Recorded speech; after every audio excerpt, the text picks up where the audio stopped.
Man dies in single vehicle crash in St. Elizabeth. A man is dead following a single vehicle crash along the Goshen Main Road in St. Elizabeth on Sunday. The deceased has been identified as 25-year-old Ricardo Foster of Goshen in the parish. It is understood that about 5 a.m., Foster was driving a grey Honda motor vehicle heading towards Santa Cruz from Goshen when he lost control of the vehicle, which then swerved off the road and crashed into a tree. Foster was flung from the car upon impact, suffering several injuries, and died on the spot. Police suspect speeding was the cause of the fatal crash, which has left the Goshen community in shock. JCF in mourning after sudden death of constable. The Jamaica Constabulary Force JCF is mourning the sudden death of one of its members, who collapsed at his St. Catherine home on Saturday morning after complaining of not feeling well. Dead is 57-year-old Constable Mark Milhado of the JCF's Marine Division. Reports are that about 5 a.m., Mark, who resides at North Whitmore Place, Cumberland, Portmore, complained of feeling unwell and was experiencing breathing difficulties. He was assisted to Kingston Public Hospital by members of his household, where he was pronounced dead on arrival. The Kingston Western Police Division, under whose remit the hospital falls, is investigating. No blood at Sofa Ward site, says investigator. A forensic crime scene investigator testified Thursday that no traces of blood were found at the location, where a sofa allegedly stained with blood was reportedly washed, casting doubt on early testimony given in the ongoing murder trial of Constable Noel Maitland. The investigator told the court that she visited the car wash identified by a former employee and conducted a litmus test at the specific area where the sofa was said to have been washed. The test returned negative results.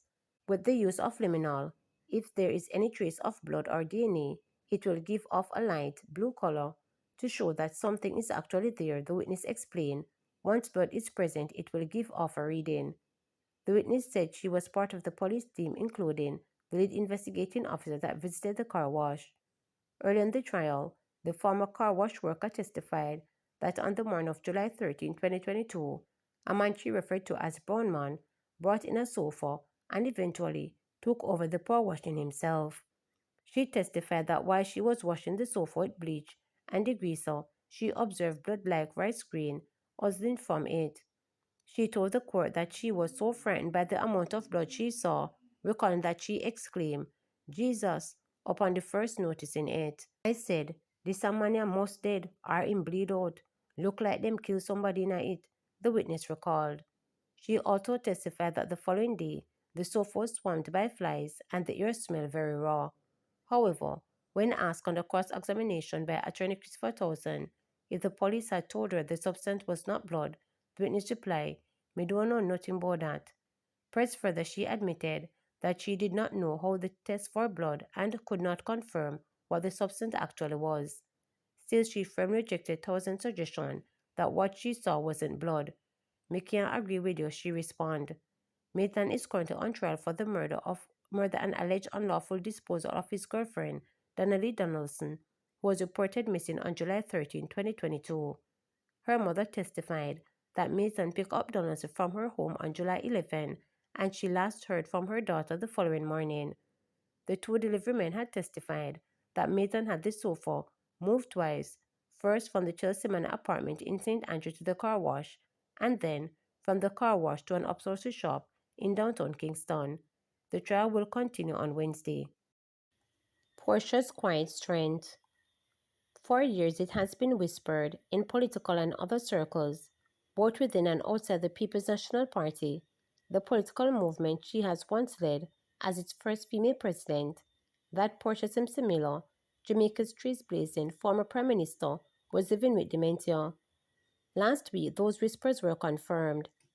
Last Wednesday, as Simpson-Miller was honored with one of Cuba's highest awards, the Medal of Friendship, her husband and chief protector, Edward Miller, confirmed for the first time in a rare interview that the 79-year-old former leader is indeed living with dementia. Dementia is a progressive brain condition with symptoms of mental decline, which often impacts memory, thinking, and language. Today is being observed as World Alzheimer's Day, World Dementia Day. The August 21st Health Awareness Day aims to increase public understanding of Alzheimer's disease and other types of dementia. It is a part of the broader World Alzheimer's Month, which takes place towards September. Miller said he has been Simpson-Miller primary caretaker, fiercely protecting her dignity. Speaking emotionally after the event, which was held at the Cuban Embassy in Kingston and hosted by Cuban ambassadors, Miller said, "That my wife, I live for nothing else but her at this time. I have a lot of opportunities, but I have dropped all of those things. I live only for her, only for her." Miller shared that while Simpson-Miller has not reached the later, debilitating stage of the disease, she is facing the challenges typical with dementia, particularly with memory and communication.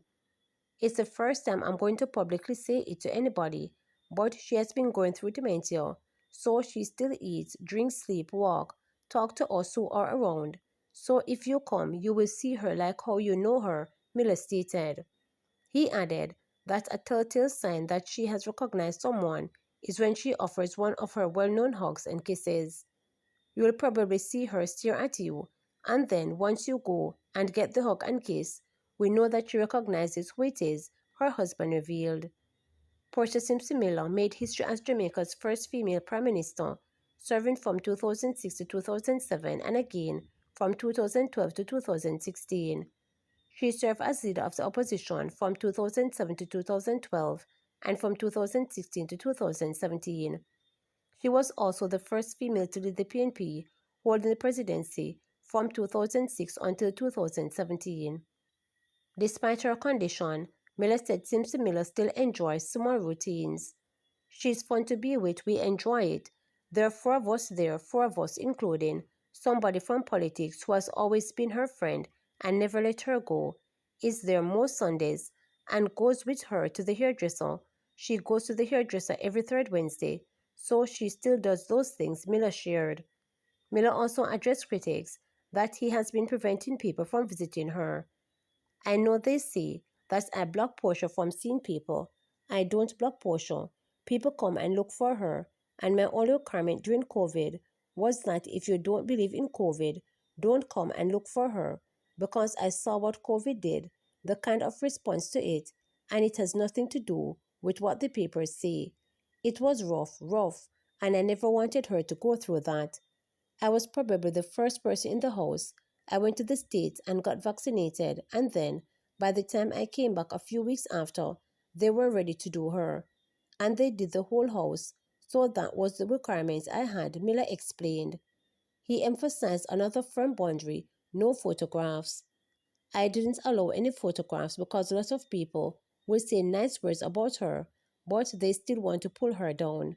And I'm not allowing it. Not allowing it. So I don't allow nobody to come near her. People who come in for photographs don't make sense. Don't come because I'm not going to allow them," he shared. To subscribe, like, share, and click the notification bell for daily updates.